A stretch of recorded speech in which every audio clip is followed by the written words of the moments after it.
Hi friends, it's Eric here, talking with famous people. I'm gonna switch sides here and help out the people who are trying to argue against me on the evolution point. So, thus far I've had a lot of people push back against me and in the process display basically their lack of knowledge about the subject. So I don't tend to do a lot of my opponent's work for them. It's like I didn't know I already had the answer that would be the best answer to give until I just thought about it right now when Christopher Hall mentioned the dynamics of the system. I was like, oh, what's that kind of curve called again? Tracy Whittem curve. It's a math of state change. So what we see in populations of species of animals is not having anything to do with evolution. I learned this again for something separate, but I see the link and I understand now why it's the best answer you can give anyway. So the best answer is, well, the math of state change is odd. So let's say you're going from A to B. Okay, let's put B up here. We're going from A to B. It doesn't go like this from A to B. It goes like this. And then it stays flat at B.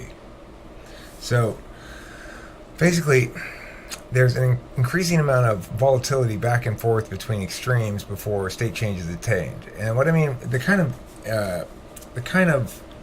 ecosystem in which this manner of fluid dynamics exists is, say, a lake is a good example. So the experiment they did that utilized, or they garnered the data for this, and just generally one of the places they garnered the data in, that's used as a good example, is they had a lake where there was a small population of largemouth bass and a large population of sunfish. The sunfish are small and they get eaten by largemouth bass, but they're big enough that they eat the largemouth bass little baby fish. So it's like, as long as there's enough sunfish in the mix or few enough largemouth bass, the population remained in equilibrium, whereby the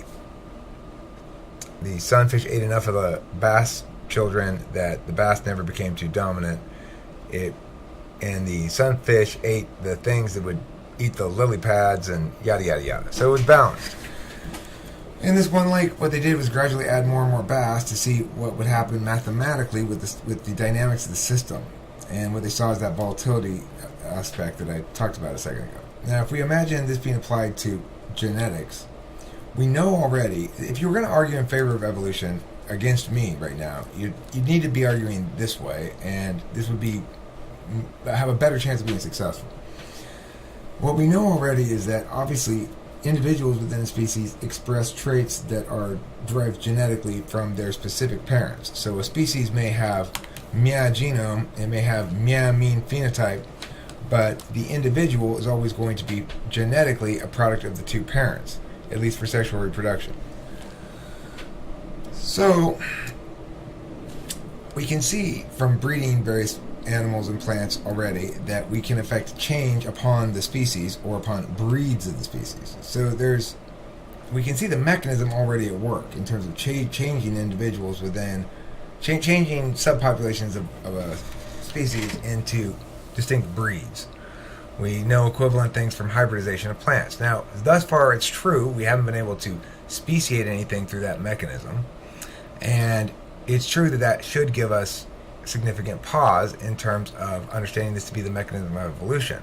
And why should it give us a significant pause? Well, because it's obviously the case that it's not quite as simple as we would like to think it to be. That simply creating a significant amount of differentiation between two subpopulations of a species and functionally isolating them, like purebred dogs, for example, is insufficient to rapidly at least cause speciation. So that should give us some pause. But ultimately, what we need to remember is that these are fluid dynamic maths of state change scenarios. And when you have a state change, what happens is that leading up to it, you get increasing amounts of chaos and volatility, none of which is a meaningful data point. You're going from here to here, right? and this is state change. This is once you've reached equilibrium here, you're here. Here you were at equilibrium. Now you're going through a period of state change. These volatility points of data point are not meaningful because if look, now we're way down here. I guess we're going to go that way. Oh, no, we're going to go way up here. No, it's all over the place until it's settled in. So in that part of the state change event, you have a very poor predictability, right? Implicit to the math and the kind of math. And there are so when you're talking about how does speciation occur, note that it's probably a flip like that. You've got a state change event, and the dynamics get really squirrely around when the state change occurs. Once it occurs, it resumes equilibrium. That's stasis. So when a species is subjected to the kind of threat that that the sunfish were threatened with when they kept introducing bass, what's going to happen is at first there'll be wide population switches. First there'll be shit tons of sunfish, then there'll be way too many bass, not enough sunfish, then there'll be way too many sunfish, and it'll go back and forth a bit, and it's not exactly clear who's going to win, so to speak. But then when the bass finally reach critical mass, they take over the lake. Now there are very few sunfish, mostly bass. There aren't any more lily pads, and the bass eat most of the sunfish.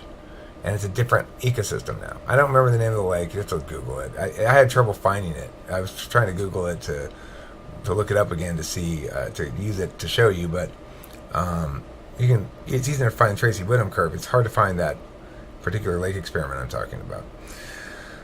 Anyway, so the answer then, if you were going to try to defend evolution, would be to say, we know it's genetics, and we know it's they go through probably some sort of state change event, in which case the math around that and it is inherently unpredictable or chaotic in some regard.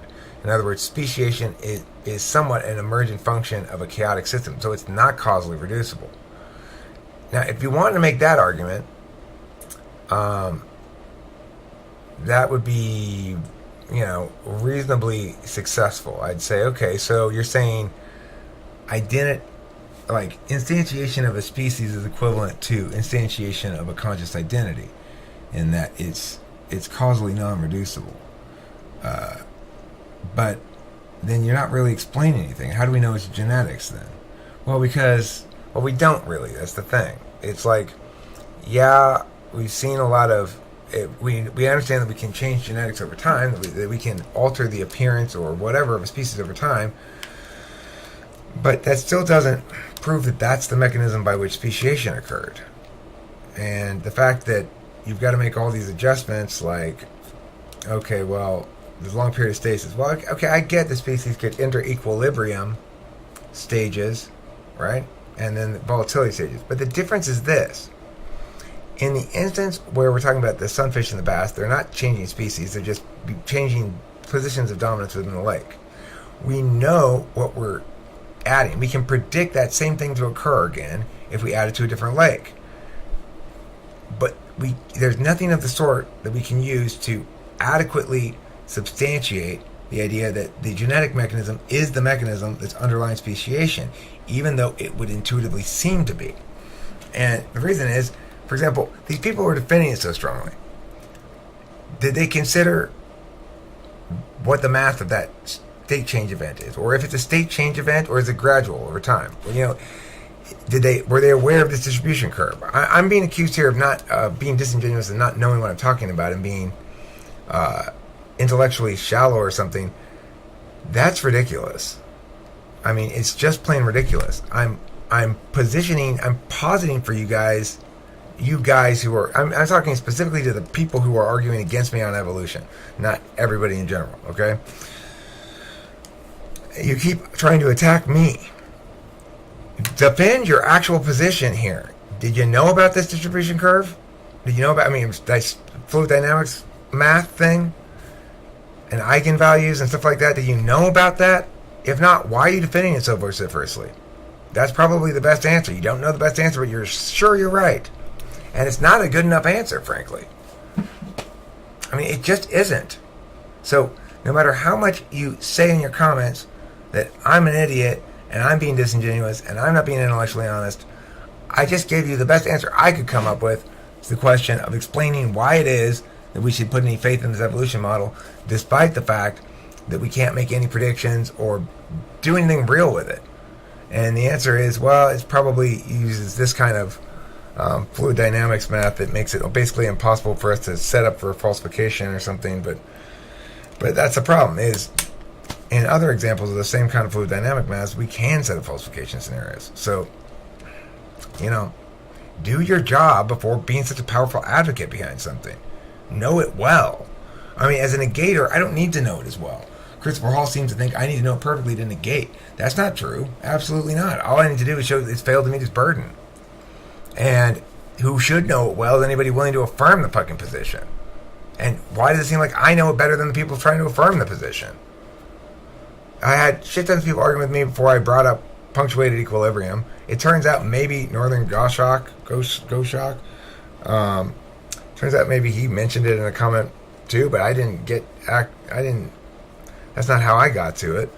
So why am I the one putting up the best explanations for evolution if you guys are affirming them?